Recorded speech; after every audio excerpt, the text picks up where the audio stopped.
voiture. Bonjour, enchanté. Alors, je m'appelle Adam Bengana. Dans la vie, je suis producteur, réalisateur et acteur. Je fais du cinéma. Pourquoi C'est une très bonne question. J'ai commencé dans le théâtre. Donc, quand j'avais 9 ans, j'ai commencé à jouer sur scène. Et puis, plus le temps est passé, plus je me suis intéressé à la réalisation, à monter des projets, écrire aussi, parce que j'écris. Bon, je suis pas scénariste, mais je lance des idées, j'écris des pitchs, et après là on développe autour de ça, avec des scénaristes professionnels pour le coup. Et ouais, c'est une passion qui est venue au fur et à mesure. Après, j'aimais déjà l'art en général, donc la scène, mais ça s'est développé. Ouais, plus le temps est passé, plus c'est développé. Je suis encore en études. Ok. J'ai 20 ans, donc je suis en troisième année en production. Je dirais que j'aime pas forcément parler d'un sujet, mais j'aime montrer des choses. C'est-à-dire que j'aime montrer des décors. C'est pour ça que je fais que des films d'époque aussi. Enfin, en réalisation, après en production et en co-réalisation, je fais d'autres projets. Mais dans ma réalisation personnelle, à moi, je réalise principalement des films d'époque, que ce soit des films qui aillent pour le moment du XVIIe siècle jusqu'au XIXe, XXe. Donc c'est vraiment en fait le fait de montrer des décors, des costumes, des ambiances que l'on ne peut pas en fait retrouver dans la vraie vie, enfin dans la vraie vie de nos jours, bien sûr, qui me plaît. Et de pouvoir faire en sorte que le public, en allant voir les films, s'évade grâce aux décors, aux costumes et que ça leur rappelle, enfin ça leur rappelle, non, plutôt que ça fasse que justement ils ne se rappellent pas de la vraie vie et qu'ils soient vraiment dans un autre monde ailleurs. Bah, à un niveau vraiment cinéma, artiste, réalisateur, tout ça, je saurais pas dire. Par contre, je m'inspire beaucoup de ce que je vis.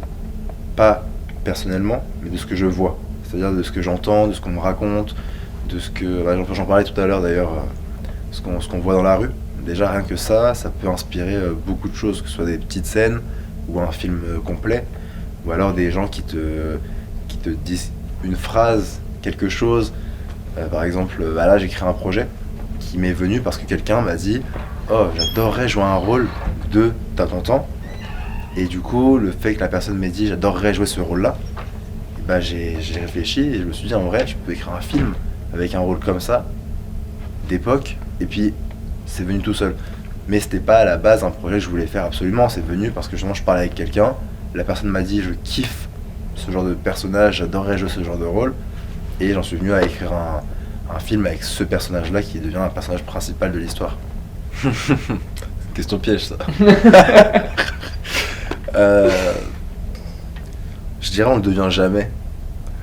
En vrai, on va faire le philosophe. Hein. Moi j'aime bien. Non, on le devient jamais. Je pense que tout le monde est réalisateur de quelque chose. C'est-à-dire qu'il n'y a pas que le cinéma dans la vie.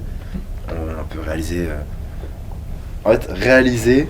c'est réaliser des projets. C'est-à-dire que ça peut être un projet artistique, un projet personnel, un projet également business, pour ceux qui font, par exemple, qui bossent dans la finance. Mais réalisateur, par contre, de films, c'est quelque chose que je pense tu as et que tu développes ou que tu n'as pas du tout. Tout le monde a une âme d'artiste, tout le monde a une façon de travailler et aime réaliser des projets, mais réaliser un film, c'est quand même gérer une équipe et donc c'est avoir quand même un sens de l'organisation, même s'il y a quand même la production derrière et la mise en scène qui aide le réalisateur dans tout ça et que c'est pas lui qui fait l'organisation en réalité. Il faut quand même avoir un sens des priorités, de l'organisation et une certaine douceur. Donc je pense que tout le monde l'a en soi, mais que tout le monde ne le développe pas. Donc je pense qu'on ne le devient pas encore une fois, mais qu'on peut tous l'être et qu'on l'est tous en vrai parce que tu réalises forcément quelque chose. Toi par exemple ce matin, je sais pas, genre imagine, bon on va prendre l'exemple débile de nos jours, mais tu mets une story Instagram, et bah t'as pensé à comment la faire, quelle photo prendre, donc t'as monté ton mini projet de mettre une story ou de parler d'un projet à quelqu'un sans forcément réaliser un film, mais t'as quand même réalisé quelque chose en VO. Bah tu vois. Hein. Après ça dépend. Ça dépend. Non ouais en VO. Si, une fois j'ai regardé un film en VF, mais c'est parce que c'était un film turc. Et Ouais. je comprends rien au turc. Donc j'avais pas envie de lire les sous-titres, t'as vu.